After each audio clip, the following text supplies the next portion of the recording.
എനിക്ക് അദ്ദേഹത്തുമായിട്ട് നല്ല പരിചയമുണ്ട്. കാരണം അദ്ദേഹം ഇലക്ട്രിസിറ്റി ബോർഡിൻ്റെ CMD എന്ന് പറഞ്ഞ എനിക്ക് അദ്ദേഹമായിട്ട് നല്ല ഗുസ്തി ഉണ്ടായൊരു കാലഘട്ടം ഉണ്ടായിരുന്നല്ലോ. അതുകൊണ്ട് നന്നായിട്ട് അറിയാം. യാതൊരു രാഷ്ട്രീയവും വികസനത്തിന് ആവശ്യമില്ല എന്നാണല്ലോ അദ്ദേഹം പറയുന്നത്. വികസനം സ്വാഭാവികമായിട്ടുണ്ടാവും, ആർക്ക് വേണമെങ്കിലും വികസനം നടത്താം, അതിന് രാഷ്ട്രീയമായ ഇടപെടലൊന്നും ആവശ്യമില്ല എന്നതാണ് അദ്ദേഹം പറയുന്നത്. അതാണ് അദ്ദേഹത്തിൻ്റെ രാഷ്ട്രീയം. ഈ പറയുന്ന പോലെ സർവതന്ത്ര സ്വതന്ത്രമായി യാതൊരു നിയന്ത്രണങ്ങളും ഇല്ലാത്ത ലോകം, അത്തരം ലോകത്തെക്കുറിച്ചാണ് അയാൾ കാണുന്നത്. എന്നാൽ അദ്ദേഹം ആഗ്രഹിക്കുന്ന ഈ സ്വാതന്ത്ര്യം ഒരു ബ്യൂറോക്രാറ്റ് എന്ന നിലയ്ക്ക് എന്തും ചെയ്യാനുള്ള അദ്ദേഹത്തിൻ്റെ സ്വാതന്ത്ര്യമാണ്, അല്ലാതെ സാധാരണ മനുഷ്യന്മാർക്ക് അവരുടെ ജീവിതം മുന്നോട്ട് കൊണ്ടുപോകാനുള്ള സ്വാതന്ത്ര്യമല്ല.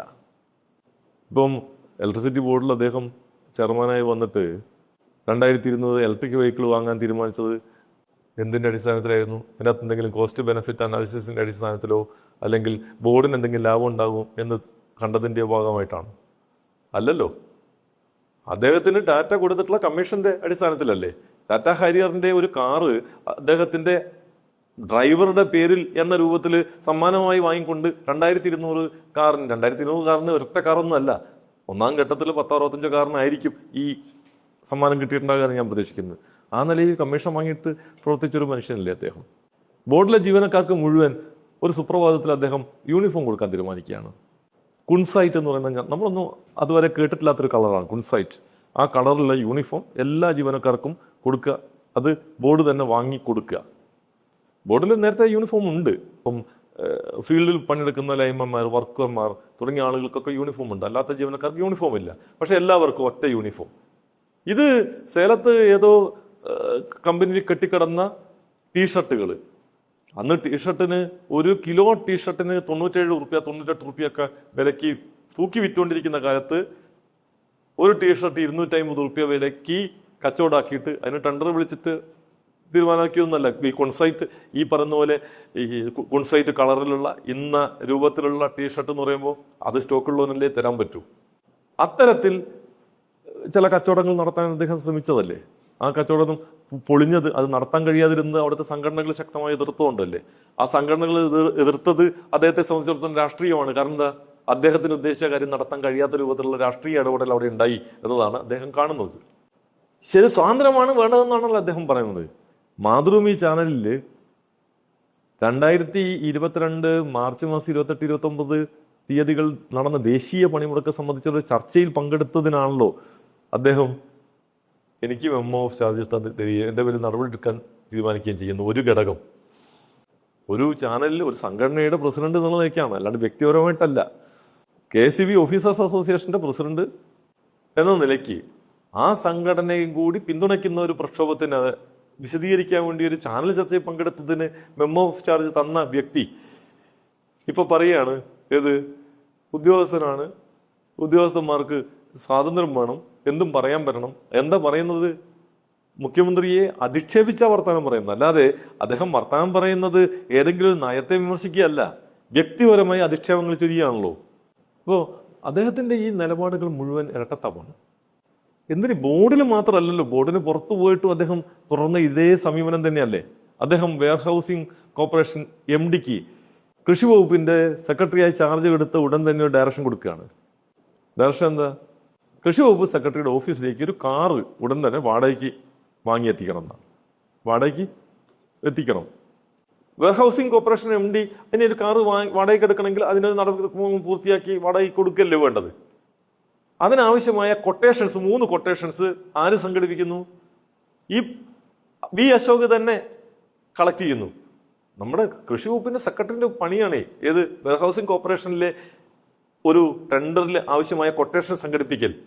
3 കൊട്ടേഷൻ അദ്ദേഹം സംഘടിപ്പിക്കുന്നു. ആ സംഘടിപ്പിച്ച കൊട്ടേഷൻ അദ്ദേഹത്തിൻ്റെ ഓഫീസിലെ മെയിലിൽ വെയർഹൗസിംഗ് കോർപ്പറേഷൻ MDക്ക് അയച്ചു കൊടുക്കുന്നു.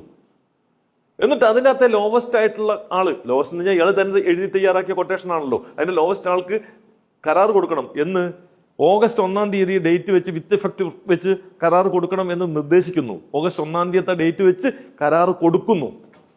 അന്ന് മുതൽ അതിന് വാടകയ്ക്ക് വണ്ടിക്കുള്ള വാടകയും കൊടുത്തിട്ടുണ്ടാവണം. അത് കൊടുത്തിട്ടുണ്ടോ ഇല്ലയോ എന്ന് എനിക്കറിയില്ല. ജൂലൈ 20-ാം തീയതി ഡേറ്റിലാണ് കൊട്ടേഷൻ കിട്ടുന്നത്. ജൂലൈ 20-ാം തീയതി ഡേറ്റിൽ ലോവസ്റ്റ് കൊട്ടേഷൻ കിട്ടിയ വണ്ടി രജിസ്റ്റർ ചെയ്യുന്നത് ഓഗസ്റ്റ് 4-ാം തീയതിയാണ്. അതായത് അദ്ദേഹത്തിന്റെ ഓഫീസിൽ നിന്ന് അദ്ദേഹം അയച്ചു കൊടുത്ത കൊട്ടേഷനിലെ ഡേറ്റില് അങ്ങനെ ഒരു വണ്ടി ഇല്ല. ഒരു വണ്ടി രജിസ്റ്റർ ചെയ്യുന്ന ഓഗസ്റ്റ് 4-ാം തീയതി രജിസ്റ്റർ ചെയ്യുന്ന ഒരു വണ്ടിക്ക് ജൂലൈ 20-ന് കൊട്ടേഷൻ കൊടുക്കാൻ ആർക്കും പറ്റില്ലല്ലോ. അപ്പോൾ ആ കൊട്ടേഷൻ എവിടെ നിന്നുണ്ടായതാ? ഫാബ്രിക്കേറ്റ് ചെയ്ത കൊട്ടേഷൻ അല്ലേ? അദ്ദേഹം ഈ പറഞ്ഞ പോലെ വികസനം എന്ന് പറയുന്ന സാധനത്തിന് രാഷ്ട്രീയമില്ല എന്ന് പറഞ്ഞാൽ അദ്ദേഹത്തിന് എന്തും ചെയ്യാനുള്ള സ്വാതന്ത്ര്യമാണ് കൊടുക്കേണ്ടതെന്നാണല്ലോ അദ്ദേഹം പറയുന്നതിന് അർത്ഥം. ഉദ്യോഗസ്ഥൻ എന്ന നിലയ്ക്ക് എനിക്ക് എന്തും ചെയ്യാനുള്ള സ്വാതന്ത്ര്യം വേണം എന്ന് പറഞ്ഞാൽ എനിക്ക് സൗകര്യം പോലെ എന്തും ചെയ്യാനുള്ള സ്വാതന്ത്ര്യം വേണമെന്നാണ്. കേരളം പോലെ ഒരു സംസ്ഥാനത്ത് അത് സാധിക്കില്ല. വികസനത്തിൻ്റെ നയം തീരുമാനിക്കുന്നത് അതിനൊരു രാഷ്ട്രീയത്തിൻ്റെ അടിസ്ഥാനത്തിലാണ്. വികസനം എന്ന് പറയുന്നത് ഈ സാമ്പത്തിക വളർച്ച മാത്രമല്ല. വികസനം ഉണ്ടാകുന്ന സാമ്പത്തിക വളർച്ച സമൂഹത്തിലെ സാധാരണ മനുഷ്യന്മാരുടെ ജീവിതത്തെ എങ്ങനെയാണ് ബാധിക്കുന്നത് എന്നത് വളരെ പ്രധാനപ്പെട്ടതാണ്. വികസനം ഇപ്പം നാഷണൽ ഹൈവേ ഉണ്ടാക്കുന്നു, അല്ലെങ്കിൽ ജലപാത ഉണ്ടാക്കുന്നു, അല്ലെങ്കിൽ മലയോര ഹൈവേ ഉണ്ടാക്കുന്നു, വിമാനത്താവളം ഉണ്ടാക്കുന്നു എന്നതൊക്കെ പോലെ തന്നെ പ്രധാനപ്പെട്ടതാണ് കർഷക തൊഴിലാളി പെൻഷൻ കൊടുക്കുന്നതും, അതുപോലെ തന്നെ സ്ത്രീകളുടെ പെൻഷൻ ഏർപ്പെടുത്തുന്നതും, നാട്ടിലെ അംഗനവാടികൾ മെച്ചപ്പെടുത്തുന്നതും, ആശുപത്രികൾ മെച്ചപ്പെടുത്തുന്നതും, സ്കൂളുകൾ മെച്ചപ്പെടുത്തുന്നതും ഒക്കെ ഇതൊക്കെ കൂടി ചേർന്നതാണ് വികസനം. സാധാരണ മനുഷ്യന്മാരുടെ ജീവിതത്തിന് എങ്ങനെയാണ് ഇത് ഗുണകരമാകുക എന്നതാണ്. അപ്പം പദ്ധതികൾ എന്തെങ്കിലുമൊക്കെ കുറേ നടപ്പാക്കുക എന്നതല്ല, അതുകൊണ്ട് സാധാരണ മനുഷ്യന്മാരുടെ ജീവിതത്തിന് എന്ത് നേട്ടം ഉണ്ടാകുന്നു എന്നതാണ് വളരെ പ്രധാനപ്പെട്ട ഒരു കാര്യം. ആ നിലയ്ക്ക് വികസന പ്രവർത്തനത്തെ മുന്നോട്ട് കൊണ്ടുപോകാൻ കൃത്യമായ രാഷ്ട്രീയ ബോധ്യത്തോടു കൂടി തന്നെ ഉള്ള ഇടപെടൽ ഉണ്ടാവേണ്ടതുണ്ട്. അതുകൊണ്ട് ആർക്കും ചെയ്യാൻ പറ്റുന്ന ഒന്നല്ല വികസനം. രാഷ്ട്രീയ ബോധ്യത്തിൻ്റെ അടിസ്ഥാനത്തിൽ നടപ്പാക്കേണ്ട ബോധപൂർവമായ ഇടപെടലുകളാണ് വികസനം നിശ്ചയിക്കുന്നത്. അതേ സാമൂഹ്യ വികസനം സാധ്യമാക്കൂ. അപ്പോൾ GDP-യിലെ ഗ്രോത്ത് അല്ലല്ലോ, ഹ്യൂമൻ ഡെവലപ്മെൻറ്റ് ഇൻഡെക്സിലെ ഗ്രോത്ത് ആണല്ലോ നമുക്ക് പ്രധാനപ്പെട്ടത്. മനുഷ്യൻ്റെ ഹാപ്പിനെസ് ഇൻഡെക്സ് വർദ്ധിക്കാൻ കഴിയുന്നുണ്ടോ ഇല്ലയോ എന്നുള്ളതാണല്ലോ പ്രധാനപ്പെട്ടത്. ശരിയാണ്, മനുഷ്യരുടെ സ്വാതന്ത്ര്യം വളരെ പ്രധാനപ്പെട്ടതാണ്. പക്ഷേ സ്വാതന്ത്ര്യം എന്ന് പറയുന്നത് നേരത്തെ പറഞ്ഞിട്ടുള്ളൊരു ഡെഫിനിഷൻ ഉണ്ട്. എൻ്റെ മൂക്കും തുമ്പ് വരെ മാത്രമേ നിങ്ങളെ സ്വാതന്ത്ര്യം നിൽക്കുന്നുള്ളൂ എന്നതും കൂടി കാണണം. സർവതന്ത്ര സ്വതന്ത്രമായി എല്ലാവരുടെയും മേലെ ബുൾഡോസർ കയറ്റിക്കൊണ്ട് സ്വാതന്ത്ര്യം ആഘോഷിക്കുന്ന ചില ബ്യൂറോക്രാറ്റുകളുണ്ട്. ആ ഗണത്തിൽപ്പെടുന്ന ആളാണ് ഡോക്ടർ B. അശോകൻ.